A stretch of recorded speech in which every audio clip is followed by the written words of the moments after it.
সন্তান যখন পেট ভরে খায় সেদিন মায়েদের চেয়ে খুশি মনে আর কেউ হয় না। আর যেদিন খেতে চায় না, নখরা করে, কি বিরক্তটাই না লাগে। অনেক রাগের বশে হয়তো আমরা ওদের অনেক বকাঝকা করি, ধমক দেই, কিন্তু বুঝতে চাই না কেন খেতে চাইছে না, কেন নখরা করছে, কেন এত বিরক্ত করছে। ওদের রাগটাকে তো আমাদের বোঝা উচিত। এই দেখুন, আমার মেয়েটা খাবে না বলে কি রাগটাই না করছে।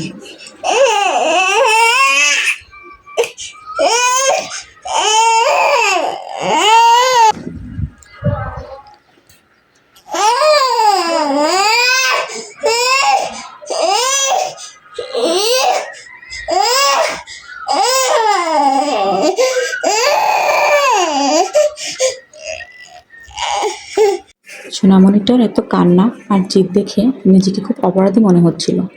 ভাবলাম মেয়েটাকে বুঝি খুব বেশি কষ্ট দিয়ে ফেলছি।